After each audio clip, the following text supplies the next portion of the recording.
Happy 2nd anniversary, everyone. Soberoni of G&A Reviews here, and in today's Servant Spotlight, we'll be covering the devilishly dapper detective, Sherlock Holmes. We'll be examining his stats and skills, as well as going over pointers on how to utilize him effectively, and an overall grade comparing him to how he stacks up to the other 5-star servants. Now, onto Holmes' stats.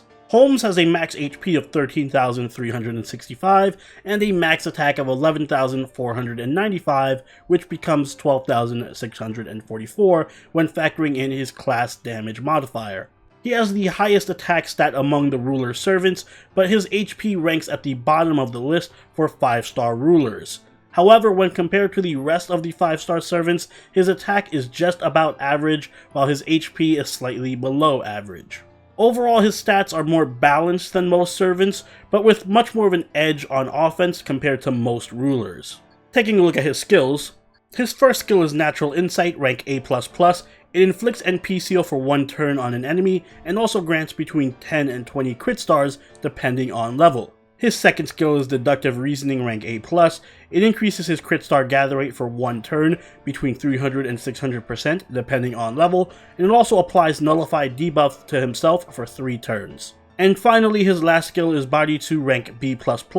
It increases his arch card effectiveness for 1 turn between 30 and 50% depending on level, and it also applies Evade for 1 turn. Moving on to his passives, he only has one, Territory Creation, rank EX. It increases his arch card effectiveness by 12%. Now for his deck and Noble Phantasm, Holmes has an Arts Quick deck with Quick Arts Buster and an Arts Noble Phantasm. His Noble Phantasm, Elementary My Dear, decreases defense of all enemies for 3 turns between 30 and 50% depending on level. It also applies Ignore Invincibility and Ignore Defense to all allies for 3 turns, and increases the crit strength of all allies for 3 turns between 50 and 100% depending on overcharge.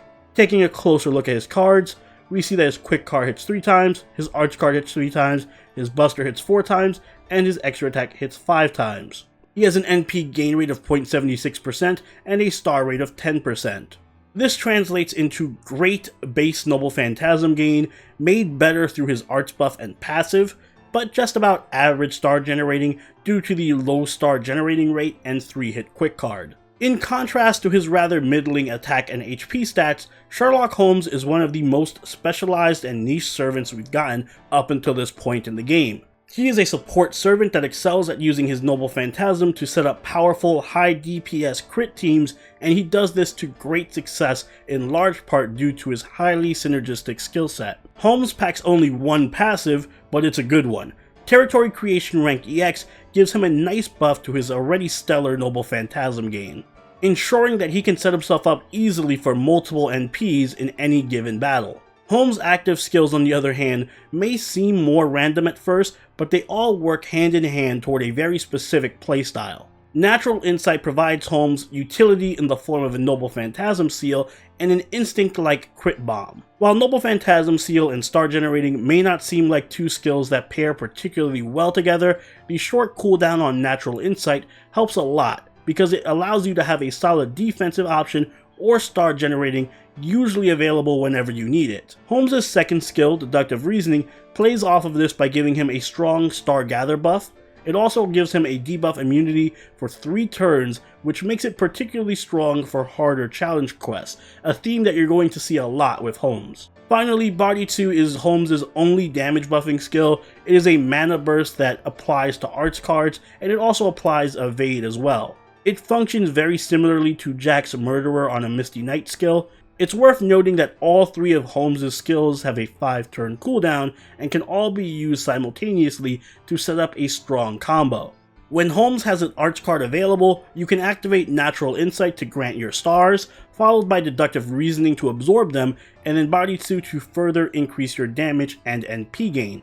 Provided that you crit on your arts card, this combo can instantly fill up your NP bar, giving Holmes very high uptime on his Noble Phantasm buffs. Skill priority should be Body 2 first for the NP gain and damage steroid, plus the low cooldown Evade, followed by Deductive Reasoning for the higher uptime on debuff immunity, and then finally Natural Insight, as the instinct effect isn't as important and Noble Phantasm Seal is somewhat situational. If I hadn't made it clear enough yet, Holmes' bread and butter is his Noble Phantasm.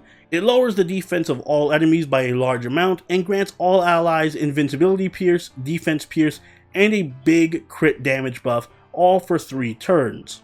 This is a truly unique and powerful Noble Phantasm, as it not only weakens enemies significantly, but it also enables your whole party to hit enemies through evade, invincibility, and defense buffs. In other words, it can make all enemies vulnerable to anything you throw at them. But possibly even more important than that is it gives your allies a sizable crit damage buff even at 100% overcharge.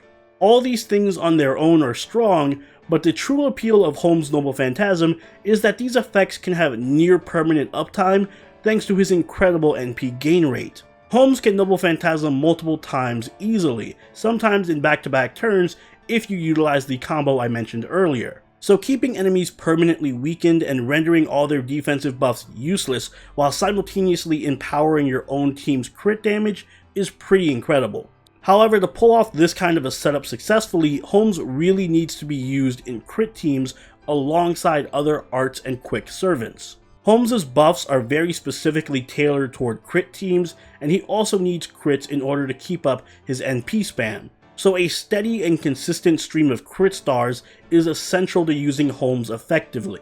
Unfortunately, Holmes isn't much of a star generator on his own, so he does need to depend on another servant or a star generating craft essence like 2030. Also, despite being a support, Holmes' skill set is incredibly selfish. He is not able to bolster team arts card effectiveness or even generate many stars for the team outside of his first skill. All of his buffing is confined to his Noble Phantasm, and since it isn't an offensive NP, the arts mana burst is kinda wasted on him.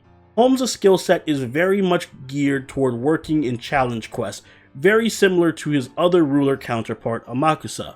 Giving your whole party the ability to basically ignore all enemy defenses is invaluable for a number of challenge quests and late game boss fights, but unfortunately it isn't as useful in most story content, events, or farming, which does limit his usefulness in everyday average gameplay unless you can specifically fit him into a strong arts or quick crit team. Speaking of which, let's talk team comp. As I said, Holmes is not a support you can just throw on any old arts team like you can with Tamamo or Hans. He needs to be used primarily as a support for arts or quick crit servants. In that manner, he pairs most effectively with servants like Saber Lancelot, Nursery Rhyme, or Emiya. Saberlot is a self-sufficient star-generating crit machine, so Holmes' buffs only make him much more powerful and allow him to bypass enemy evade and defense, making him more viable for challenge quests. He can also even provide stars for Holmes.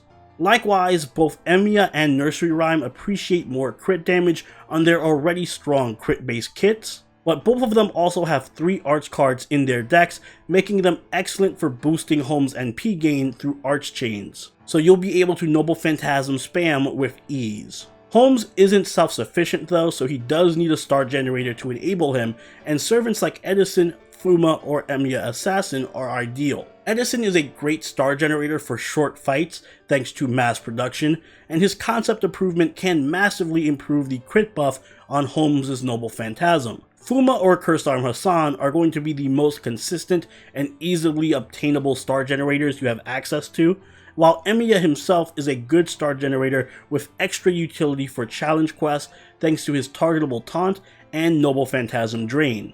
Holmes' Bondcraft Essence is one of my pride. It increases quick card effectiveness of all allies by 10% and crit strength by 15%. This is not the best craft essence. The 15% crit is okay, but the quick buff is kinda wasted. Would have been better as an arts buff instead. But instead of Holmes' Bondcraft Essence, you should be using craft essences that emphasize either NP gain or star generating.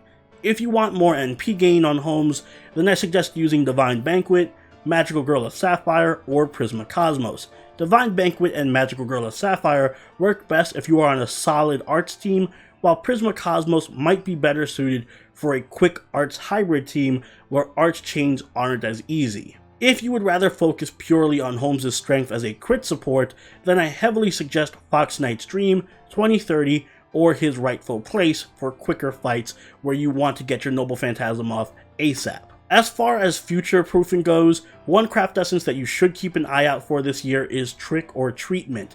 It's a phenomenal craft essence for NP gain, and it also provides a nice self-crit buff to give Holmes a bit more of an offensive twist. Overall, Sherlock Holmes is somewhat tough to place. He's a very niche servant, but operates very well in that niche. If you can provide him with a good arts team and star generator, he can be an absolute menace with his insane NP spam. He can potentially set up a permanent 30% defense down on all enemies while providing invaluable buffs to your team. He works wonders in crit teams, he has good self-setup with his skills, and he can trivialize certain challenge quests.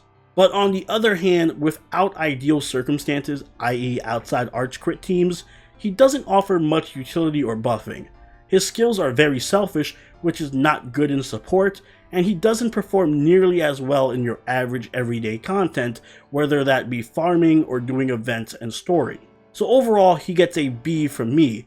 Yes, he can absolutely be a monster in the right circumstances, but those circumstances are few and far between, and his kit is too selfish and not versatile enough to make him well suited for anything outside of a very specific niche. Still though, even at his worst, he is a solid servant with the tankiness of the ruler class and a strong defense down and crit buff to back him up. And those are my thoughts on Holmes, probably somewhat controversial, but whether you agree or disagree, I welcome your comments down below, so let me know what you think. Also, if you did enjoy the video, make sure you leave a like and consider subscribing if you really enjoyed the video. Join the party over at our Discord, chill with us on Twitch, and follow us on Twitter. And I'll see you all in the next Servant Spotlight. So we're only out. Later.